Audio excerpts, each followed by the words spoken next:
नमस्ते दोस्तों, कैसे हैं आप सभी लोग। जैसा कि पिछले दिनों हम लोग पढ़े थे ये what is an independent judiciary के बारे में, न्यायपालिका का स्वतंत्र होना क्यों आवश्यकता हो जाता है, इसके बारे में हम लोग पढ़े थे। आज का टॉपिक है what is the structure of courts in India. मतलब हमारे देश में स्ट्रक्चर क्या है। जो भी कोर्ट्स हैं, चाहे वो लोअर कोर्ट हो, डिस्ट्रिक्ट कोर्ट जिसको कहा जाता है, या हाई कोर्ट हो या सुप्रीम कोर्ट हो, कहीं ना कहीं इन सारे कोर्ट्स का एक स्ट्रक्चर होता है, एक हायरार्की होता है। इसी के बारे में we are going to discuss and read about this topic. There are different levels of courts in our country. हमारे देश में तमाम तरह का कोर्ट्स है, उसका लेवल है। जैसे डिस्ट्रिक्ट लेवल पे बताया था मैं आपको कि एक डिस्ट्रिक्ट कोर्ट होता है जो पूरे डिस्ट्रिक्ट के जो भी डिस्प्यूट होता है या जो भी विवाद होता है या जो भी उसके दरमियान जो भी चीज़ें होती हैं वहाँ पे सुनवाई किया जाता है, हियरिंग हो जाता है, जजमेंट आता है। और एक स्टेट लेवल पे अपना होता है हाई कोर्ट, जो पूरे स्टेट का देख रेख करता है, हियरिंग करता है, जजमेंट देता है। और एक हमारे अपने कंट्री के लेवल पे सुप्रीम कोर्ट होता है, जिसको कि एपेक्स कोर्ट कहा जाता है, सर्वोच्च कोर्ट कहा जाता है, या उच्चतम न्यायालय भी उसको कहा जाता है। उससे ऊपर अपने देश में कोई कोर्ट नहीं होता। There are different levels of courts in our country. There are several courts at the lower level while there is only one at the apex level. ठीक है, जैसे निचले स्तर पे बहुत सारे कोर्ट्स होते हैं। बता दिया गया आपको कि कोई जैसे डिस्ट्रिक्ट लेवल पे होता है, सेशन कोर्ट भी होता है, सिविल कोर्ट भी होता है, और हाई कोर्ट होता है। तो हाई कोर्ट जो होता है आमतौर पे अपने कैपिटल सिटी में इसको देखा जाता है, बट कहीं ना कहीं इसका सेशन कोर्ट भी बर्डन ऑफ केसेस की वजह से जो हाई कोर्ट है उस अपने एक सेशन कोर्ट को भी एक या दो जगहों पे उसको इस्टेब्लिश कर देता है, वहाँ भी हियरिंग चलती है। क्योंकि इतना ज़्यादा हमारे देश में ये बर्डन हो चुका है ना, केस का बर्डन हो चुका है कि एक जगह इसको सुनवाई करने से पर्याप्त डिसीजन नहीं दिया जा सकता है। इसीलिए due to vast number of cases session court और उसी के branches are established in other places of that state. The courts that most people interact with are what are called subordinate or district courts। ठीक है, subordinate court या district court कहा जाता है। हर एक डिस्ट्रिक्ट में ये होता है। ये अधिक से अधिक लोगों के बारे में सुनवाई करता है, क्योंकि जो ये क्षेत्र है ना, ये डिस्ट्रिक्ट में हर एक डिस्ट्रिक्ट में इसको इस्टेब्लिश किया गया है। इसीलिए यहाँ पे सबसे ज़्यादा केस का हियरिंग होता है, सुना जाता है, यहाँ देखा जाता है। These are usually at the district or tehsil level or in towns and they hear many kinds of cases। जितने भी उस jurisdiction के अंतर्गत लोग आते हैं या एरिया आता है, उन सारी चीज़ों के बारे में सुनवाई करने का इनका अपना वो है, अधिकार होता है। और in towns and they hear many kinds of cases। each state is divided into districts that are presided over by a district judge। और हमारे डिस्ट्रिक्ट में एक डिस्ट्रिक्ट जज होते हैं जो ये मतलब देख रेख करते हैं, डिसीजन देते हैं। उनके अलावा भी जजेज होते हैं।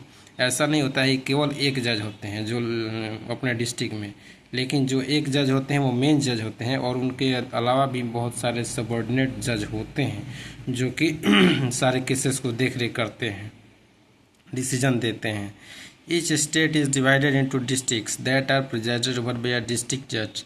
ठीक है, हर एक राज्य में अपना अलग अलग डिस्ट्रिक्ट होता है। जैसे हमारे बिहार राज्य में लगभग 38 डिस्ट्रिक्ट है।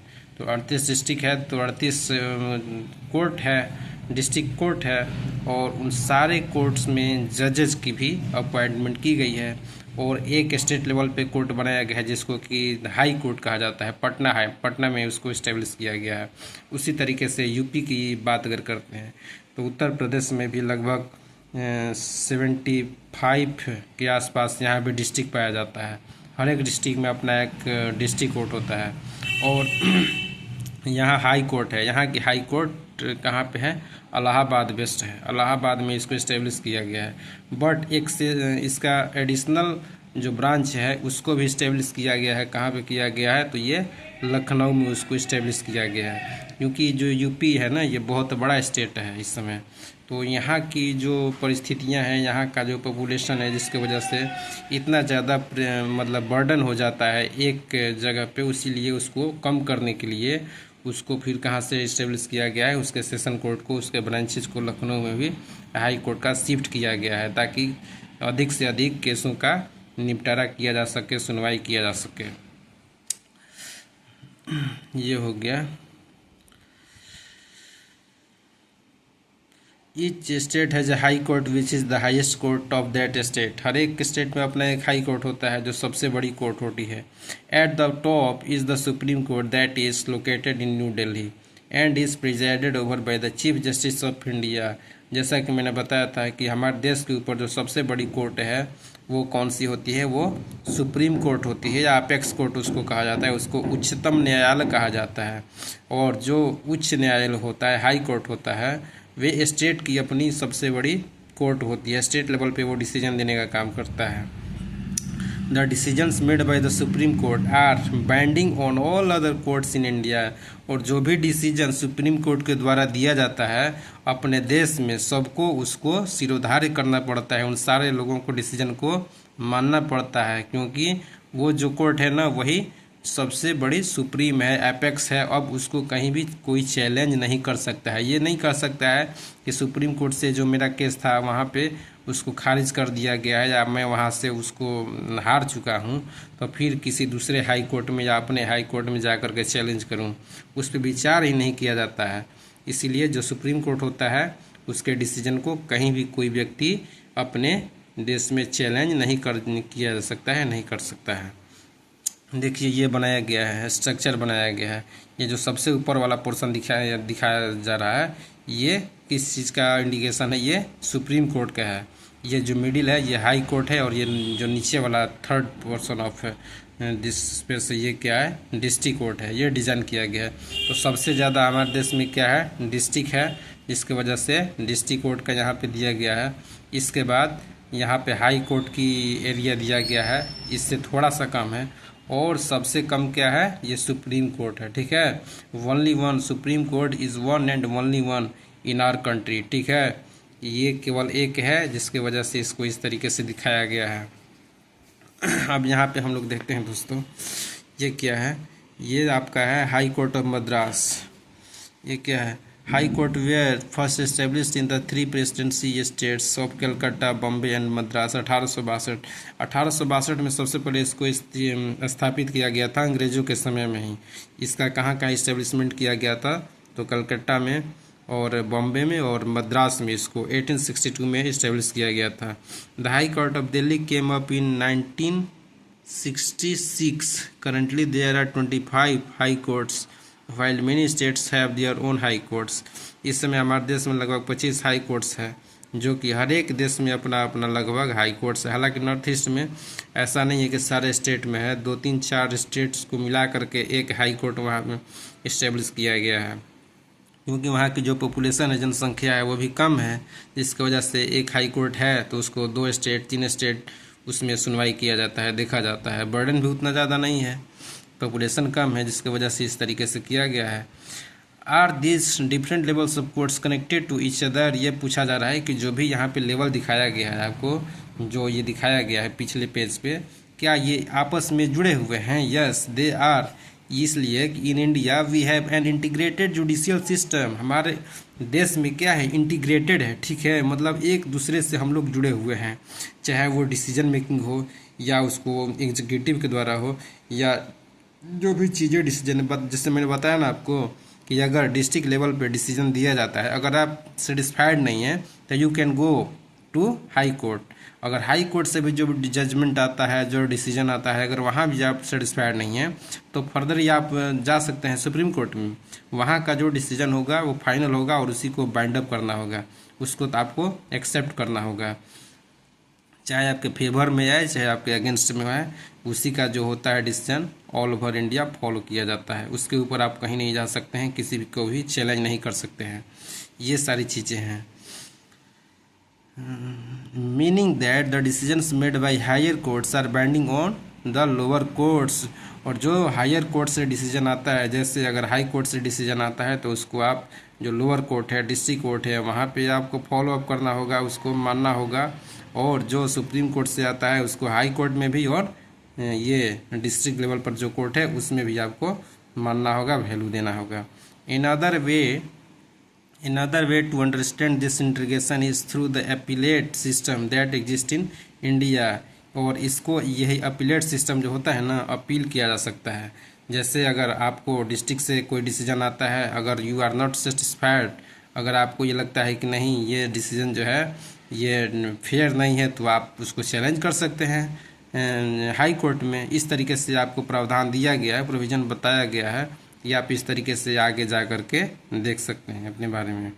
This means that a person can appeal to a higher court if they believe that the judgement passed by the lower court is not just. ठीक है, कि जो भी जजमेंट दिया गया है लोअर कोर्ट से वो अच्छा नहीं है, हमारा फेयर नहीं है, बिल्कुल अपोजिट है, उससे मैं सेटिस्फाइड नहीं हूँ, तो आप आगे जा सकते हैं, अपील कर सकते हैं। इसीलिए इसको अपीलेट सिस्टम बताया गया है, कहा गया है।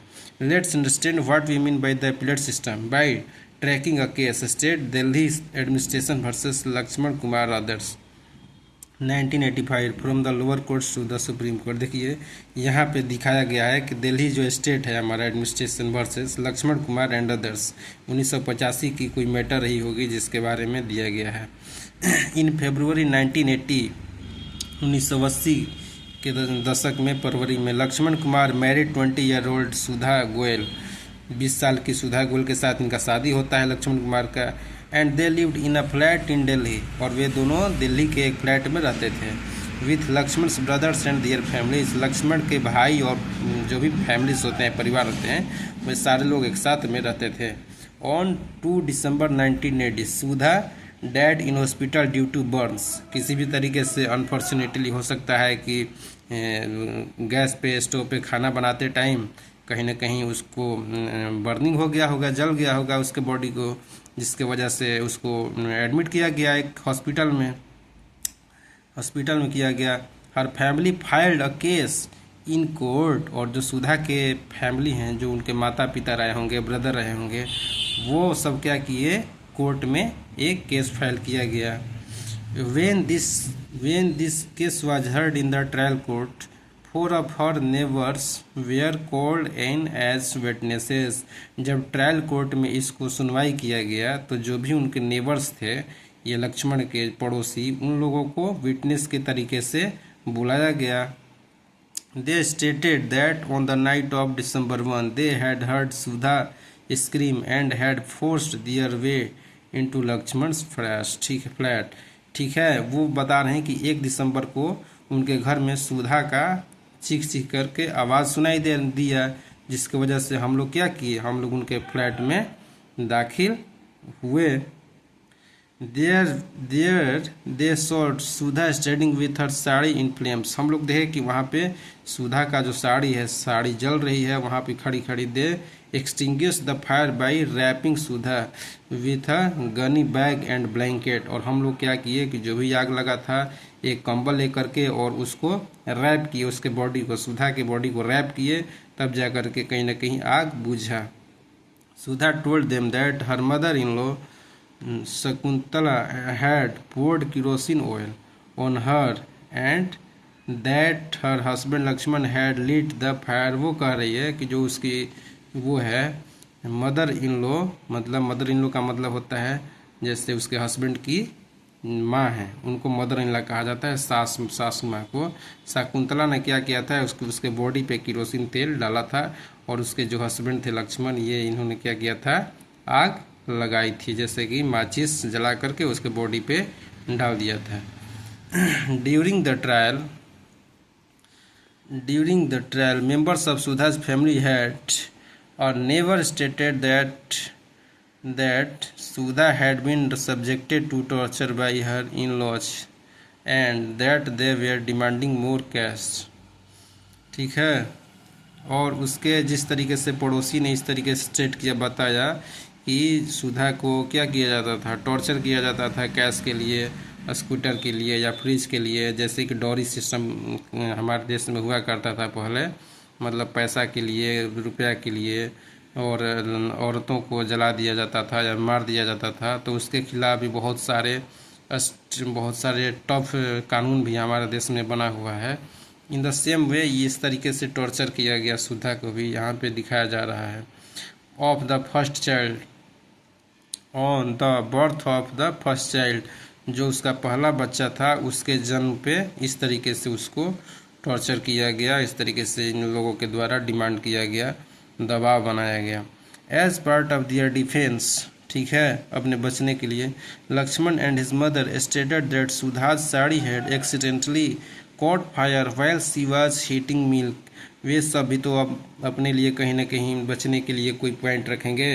तो वे सब कह रहे हैं कि जैसे ही सुधा ने कर रही थी, दूध गर्म कर रही थी, उसी टाइम क्या हुआ कि एक्सीडेंटली उनके साड़ी में ये क्या हुआ, लीड कर गया, जो ये हीट है यहाँ पे पकड़ लिया, आग पकड़ लिया।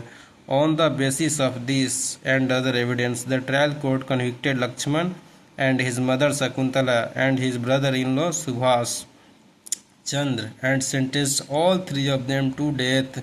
और जो ट्रायल कोर्ट था या जो डिस्ट्रिक्ट कोर्ट था, अपने मतलब ये विटनेस के आधार पे जो होता है ना, प्रूफ के आधार पे ये तीनों को, जैसे उसकी सास को, उसके हस्बैंड को और उसके ब्रदर इन लॉ जो थे, जो लक्ष्मण के ब्रदर था, उसको भी क्या किए ये सब डिस्ट्रिक्ट कोर्ट सेंटेंस ये सुनाया कि आप लोग जेल में रहेंगे मरते दम तक, अप टू द डेथ। अब देखिए, in November 1983 the three accused went to the high court to appeal against this verdict of the trial court.